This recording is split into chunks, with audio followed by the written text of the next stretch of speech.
अगर आप रोजाना जिम जाते हैं तो आपने दो बातें कभी ना कभी जरूर सुनी होगी।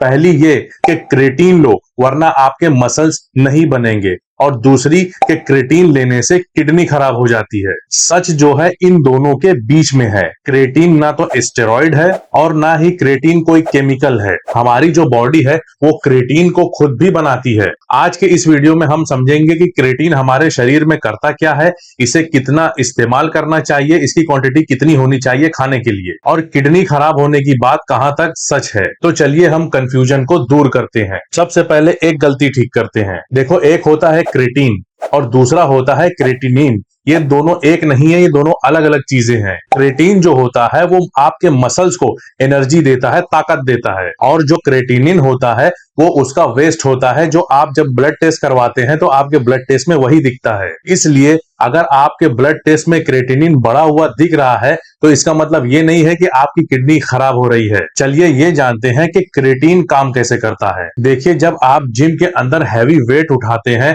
हैवी ट्रेनिंग करते हैं, स्प्रिंट करते हैं, तो मसल्स को एनर्जी की जरूरत होती है। मसल्स को चाहिए एनर्जी वेट उठाने के लिए, और क्रेटीन जो होता है यही एनर्जी को जल्दी आपको वापस देता है। इसी वजह से आप जिम के अंदर बहुत ज्यादा वेट उठाते हैं और बहुत ज्यादा रैप्स लगा पाते हैं, ये क्रेटीन की वजह से होता है। और यही छोटा सा फर्क क्रेटीन का आपके जीवन में लॉन्ग टर्म में मसल्स के साइज बनाने में, उसको साइज लाने में मदद करता है। ज्यादा लंबे समय तक जब आप क्रेटीन का यूज करते हैं तो आपके डोले शोले साइज पकड़ते हैं। अब यहाँ पर एक सवाल है, जो मैंने शुरुआत में कहा था कि क्रेटीन लेने से क्या किडनी खराब होती है। एक हेल्दी इंसान में क्रेटीन का जो रिकमेंडेड डोज है, जितना लेना चाहिए उतना अगर आप इस्तेमाल करते हैं तो आपको कोई प्रॉब्लम नहीं होती। क्रेटीन लेने से किडनी को नुकसान पहुंचता है, ऐसा कोई स्ट्रॉन्ग एविडेंस अभी तक अवेलेबल है नहीं। लेकिन अगर आपको पहले से ही किडनी की कोई प्रॉब्लम है, आपकी डायबिटीज कंट्रोल में नहीं रहती है, या फिर आपको कोई और गंभीर प्रॉब्लम है, तो बिना अपने डॉक्टर से पूछे आप क्रेटीन का इस्तेमाल मत कीजिए। एक हेल्दी इंसान में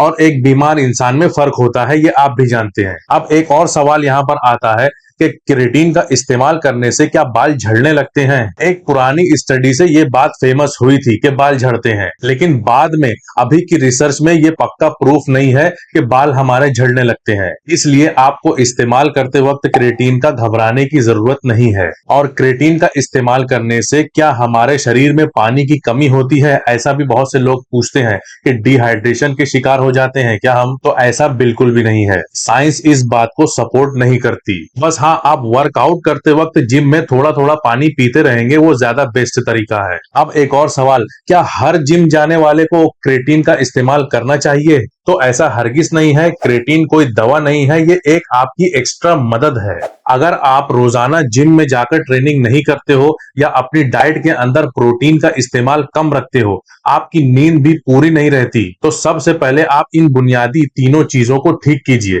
पहले फाउंडेशन को अपने ठीक कीजिए, बाद में ये क्रेटीन जैसे सप्लीमेंट आते हैं। अब बात करते हैं कि कितना क्रेटीन लेना चाहिए। तो रोजाना 3 से 5 ग्राम, बस इतना काफी है। और आप एक बात ध्यान में रखिए, ज्यादा क्रेटीन लेने से ज्यादा मसल्स नहीं बनते। आपके शरीर की भी अपनी एक लिमिट होती है। आप क्रेटीन खरीदते वक्त चंद बातों का ध्यान रखिए। सिंपल क्रेटीन मोनोहाइड्रेट लीजिए और थर्ड पार्टी टेस्टेड प्रोडक्ट को चुनिए। आप कोई एडवर्टाइजमेंट देखकर, उसके बारे में अच्छी अच्छी बातें सुनकर उसको सिलेक्ट मत कीजिए। असली गड़बड़ जो होती है ना, वो मिलावट वाले प्रोडक्ट से ही होती है। तो आप बिल्कुल ध्यान से मार्केट के अंदर ओरिजिनल प्रोडक्ट को चुनिए। दोस्तों याद रखिए, क्रेटीन कोई मैजिक पाउडर नहीं है। ये हेल्दी लोगों के लिए बिल्कुल सेफ होता है, लेकिन किडनी प्रॉब्लम वाले लोगों को डॉक्टर से पूछ के इसका इस्तेमाल करना चाहिए। कमेंट में मुझको बताइए, क्या आप क्रेटीन का इस्तेमाल करते हैं? मैं फिर मिलूंगा नेक्स्ट वीडियो में।